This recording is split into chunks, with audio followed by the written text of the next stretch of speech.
Pemirsa, Komisi Pemberantasan Korupsi menggeledah kantor Gubernur Riau Senin siang. Usai penggeledahan yang berlangsung selama 5 jam, penyidik KPK membawa Sekretaris Daerah Riau Syahrial Abdi dan Kabak Protokol Riau Raja Faisal.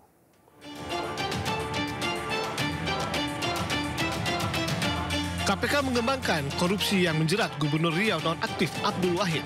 Kali ini penyidik KPK menggeledah kantor Gubernur Riau di Jalan Sudirman, Pekanbaru.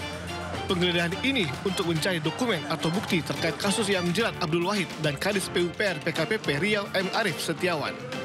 Penyidik KPK juga menggeledah dan memeriksa 2 mobil dinas yang digunakan pelaksana tugas Gubernur Riau, SF Haryanto, dan Sekretaris Daerah Riau Syahrial Abdi.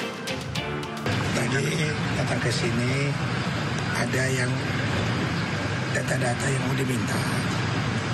Ya, bagaimanapun kita selaku tuan rumah, rekan-rekan dari KPK menyampaikan luar masuk lah, ya wajar sih. Dia masuk ke sini, masuk semua udah kita aja cita-cita aja. Selain membawa sejumlah dokumen, penyidik KPK juga membawa serta Sekretaris Daerah Syahrial Abdi dan Kabak Protokol Raja Faisal. Dari Pekanbaru Riau, Indra Yosrizal, iNews melaporkan. Seorang kepala desa di Kabupaten Kuningan, Jawa Barat ditahan usai terbukti korupsi dana desa sebesar 1 miliar rupiah lebih.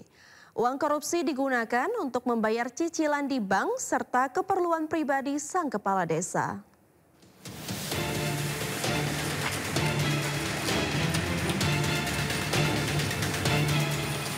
Jenal Supena, Kepala Desa Mancagar, Kecamatan Lebakwangi, Kabupaten Kuningan, digelandang aparat Satreskrim Polres Kuningan setelah ditetapkan menjadi tersangka tindak pidana korupsi dana desa sebesar 1 miliar rupiah lebih. Dari hasil penyelidikan, tersangka mengaku menggunakan dana desa anggaran tahun 2022 hingga 2023. Modus tersangka tidak menyalurkan uang dana desa kepada pelaksana kegiatan. Tidak hanya itu, korupsi dilakukan tersangka bersama Kepala Urusan Keuangan Desa yang kini masih tahap penyidikan sebagai saksi. Uang hasil korupsi ini digunakan tersangka untuk keperluan pribadinya, yakni membayar cicilan ke bank. Desa Mancagar, Kecamatan Lebakwangi, itu mendapatkan dana desa, di mana di tahun 2022 itu sebesar 1 miliar 372 juta. Kemudian di tahun 2023 yaitu 1 miliar 703 juta 253 ribu, yang mana dana tersebut seharusnya dipergunakan untuk masyarakat desa Mancagar. Namun pada pelaksanaannya kepala desa beserta KUR Keuangan melakukan tindak pidana korupsi, yang mana dana desa tersebut dipergunakan untuk kepentingan pribadi.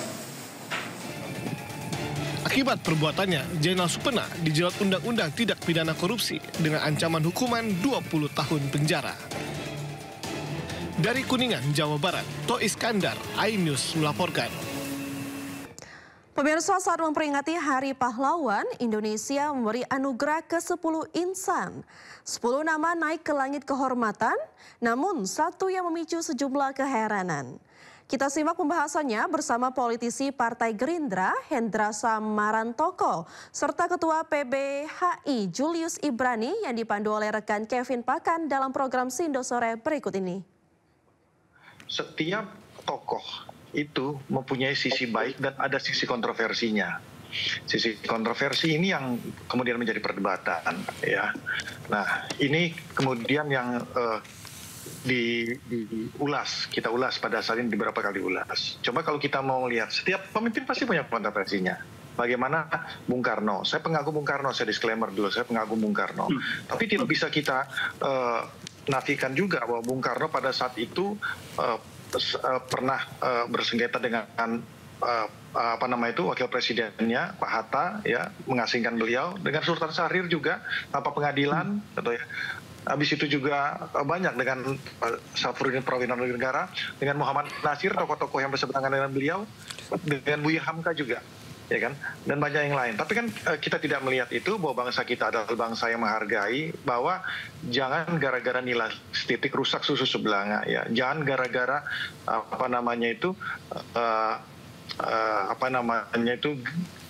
semut di ujung lautan tampak, tapi gajah di pelupuk mata tidak tampak. Jadi yang ingin kita lihat adalah jasa dan jasa-jasanya bagi bangsa ini. Itu yang pertama. Yang kedua, saya ambil contoh, ya kan, kalau pahlawan nasional lagi Tan Malaka. Kalau kita bicara Tan Malaka, apakah dia kontroversi atau tidak? Kontroversi kalau kita melihat. Dia adalah ketua PKI pertama 1921. Ya kan? Pendiri PKI. Pendiri PKI, Partai Komunis Indonesia yang saat ini kita nisbatkan sebagai organisasi terlarang. Tapi dia mendapatkan gelar pahlawan itu. Kita tidak melupakan jasanya dalam era kemerdekaan. Ya, apalagi kalau kita bicara ya Pak Harto juga suka tidak suka, ya kan. Saya hidup di zaman Orde Baru kok. Ya kan, mengalami masa zaman Orde Baru sampai dengan sekarang. Ya, apa boleh buat? Bukan apa boleh buat. Ya, kita harus berbesar hati dengan itu, bahwa setiap orang mempunyai sisi yang mungkin sedikit kontroversi, ya dari sisi itu. Bukan kontroversi, ada perdebatan kita tentang masalah itu. Tapi tidak menafikan jasa-jasanya juga. Ya, bagaimana stabilitas ekonomi, ya, kita sampai dulu menjadi macan Asia dan belum bisa comeback sebagai macan Asia sampai dengan saat ini. Ya, nah tentunya dengan segala cara beliau memerintah itu bisa menjadi diskusi kita lebih panjang. Tapi jasa-jasa orang, jasa-jasa tokoh-tokoh bangsa tidak bisa kita nafikan. Oleh karena itu hal tersebut menjadi concern kita bersama. Kita harus menjadi bangsa yang pemaaf, ya, bangsa yang berjiwa besar. Saya rasa seperti itu, ya. Kalau kita selalu melihat kontroversi dari setiap tokoh, maka tidak akan ada, ya, satupun mungkin tokoh di Indonesia ini yang menjadi pahlawan nasional. Baik. Saya rasa seperti itu.